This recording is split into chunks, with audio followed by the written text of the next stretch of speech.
राधे राधे दोस्तों, यह सच्ची घटना लेखक ने अपने दादाजी स्वर्गीय पंडित रामलाल शुक्ला के मुंह से सुनी थी।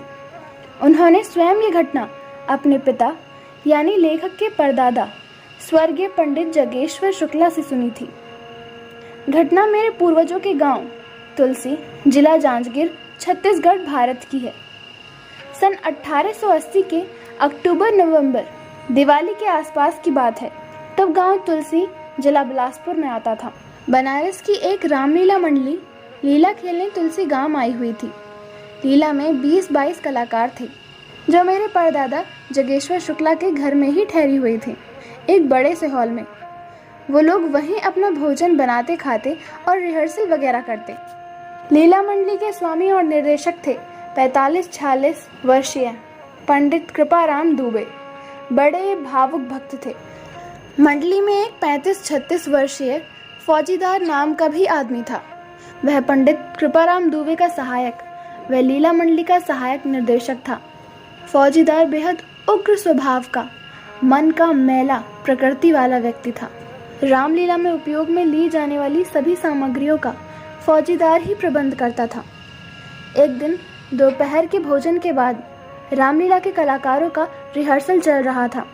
लीला मंडली के स्वामी निर्देशक कृपाराम दुबे ने फौजीदार को सलाह दी कि राम जिस शिव धनुष को तोड़ेंगे वह धनुष पहले की लीलाओं के अपेक्षा नरम होना चाहिए, ताकि राम की भूमिका कर रहा 17 वर्षीय किशोर उसे आराम से तोड़ सके।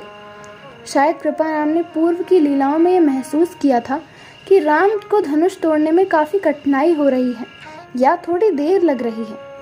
बस इतनी छोटी सी बात का फौजीदार ने अपना अपमान समझा और बात का बतंगड़ बना दिया। फलस्वरूप कृपाराम और फौजीदार में काफ़ी कहासुनी हुई और इसका बदला लेने के लिए मन ही मन उसने एक योजना बनाई। फौजीदार ने न केवल कृपाराम का बल्कि उसकी रामलीला का भी मजाक उड़ाने के लिए एक तरकीब सोच ली। अगले दिन की बात है। उस रात लीला में राम के द्वारा धनुष भंग और फिर सीता स्वयंवर का ही दृश्य खेला जाना था। लीला में राम जिस शिव धनुष को तोड़ते, उस धनुष का निर्माण और प्रबंध फौजीदार ही करता था। वो इस धनुष का निर्माण करता था एक अत्यंत लचीले बांस को मोड़कर तथा उस पर घास के सूखे पत्ते व फिर रंगीन कागज लपेटकर, ताकि राम की भूमिका कर रहा 17 वर्षीय किशोर आसानी से वो धनुष उठा भी सके और तोड़ भी सके।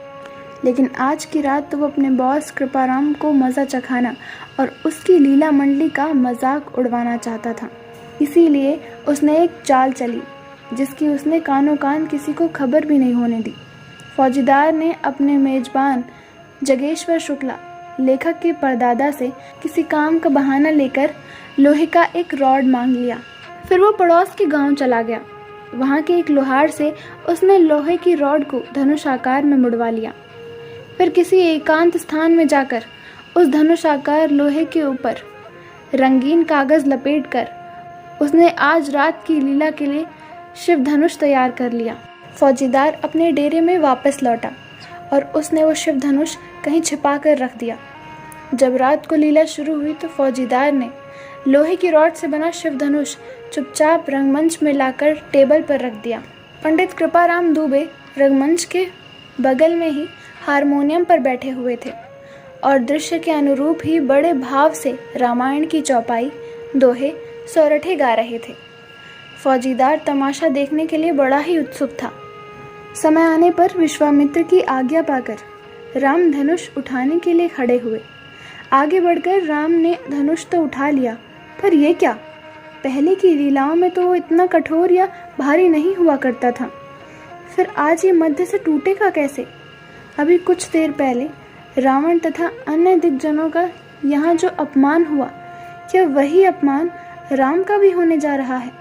राम ने कातर नजरों से हारमोनियम बजा रहे कृपाराम की ओर देखा। राम से आंखें चार होते ही दुबे जी समझ गए कि दाल में कुछ काला है। राम बड़े ही संकट में हैं। राम धनुष उठा चुके हैं।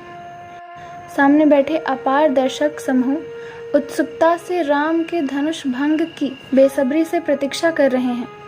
ऐसे समय में पर्दा गिरना भी अशोभनीय होता, यानी राम की कमजोरी को ही स्पष्ट रूप से पर्दे में ढकना। पंडित कृपाराम ने सच्चे हृदय से भगवान राम से प्रार्थना की, हे प्रभु, आज लाज रख लो। कभी कृष्ण के रूप में तुमने द्रौपदी की लाज रखी थी। हे स्वामी, आज मेरी और तेरी लीला दोनों की लाज रख लो। आज तुम्हारी परीक्षा है भगवान राम। यदि इस परीक्षा में तुम असफल हो गए तो मनुष्य कैसे सफल हो सकता है। हे राम, लाज रख लो, लाज रख लो, लाज रख लो। पंडित दुबे के हाथ अद्भुत रूप से लगातार हारमोनियम पर थिरक रहे थे और तबला वादक भी वैसे ही उनका साथ दे रहा था, वैसे ही मंजीरा वादक भी। हारमोनियम, तबला और मंजीरे की संगीत में दर्शक भाव विभोर होकर खो गए थे और पंडित कृपाराम दुबे भी खो गए थे सच्चे हृदय के राम की भक्ति में। उनके मन और मस्तिष्क राम के चरणों में लीन हो चुके थे।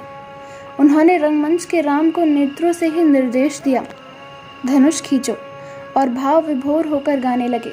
लेत चढ़ावत खेचत गाड़े, कहूँ न लखा देख सब उठाड़े, तेहि छन राम मध्य धनु तोड़ा, भरे भुवन ध्वनि घोर कठोरा। तभी रंगमंच पर बिजली कड़कने की सी एक टकार हुई और अगले क्षण राम के हाथ में शिवधनुष टूटकर झूल रहा था। दर्शकों के मध्य चारों ओर कृतल ध्वनि होने लगी और तालियों की गड़गड़ाहट से लीला स्थल गूंज उठा। लोग मंत्र मुक्त अपने स्थान पर खड़े होकर भगवान श्री राम की जय जयकार करने लगे, मानो आज यथार्थ का शिवधनुष ही भगवान राम ने भंग कर दिया हो। पंडित कृपाराम का नाम आज सचमुच ही चरितार्थ हो गया था, यानी राम ने सचमुच ही आज उन पर कृपा कर दी थी। सारी वास्तविकता सामने आने पर दूसरे दिन पंडित कृपाराम दुबे और उनके मेजबान पंडित जगेश्वर शुक्ला एक दूसरे के सामने फूट फूट कर रो रहे थे। पंडित दुबे रो रो कर अपने प्रभु की कृपा का बखान कर रहे थे, तो शुक्ला जी इसलिए रो रहे थे कि वो भी अनजाने में ही सही, लेकिन फौजीदार के पाप के भागीदार बन गए थे। अपने इस पाप के पश्चाताप स्वरूप पंडित शुक्ला ने न जाने कितने ही नव रामायण व धार्मिक अनुष्ठान किए। फौजीदार को उस रात के बाद किसी ने नहीं देखा कि वह कहाँ चला गया। आपको ये कहानी कैसी लगी, ये कमेंट कर कमेंट सेक्शन में ज़रूर बताना, और ऐसी और कहानियाँ सुनने के लिए हमारे चैनल को सब्सक्राइब करना ना भूलना। और हाँ, अगर आपको ये कहानी पसंद आई है तो प्लीज़ इस वीडियो को लाइक कर देना। आपके एक लाइक से हमें मोटिवेशन मिलता है ऐसी और कहानियाँ लाने का। धन्यवाद।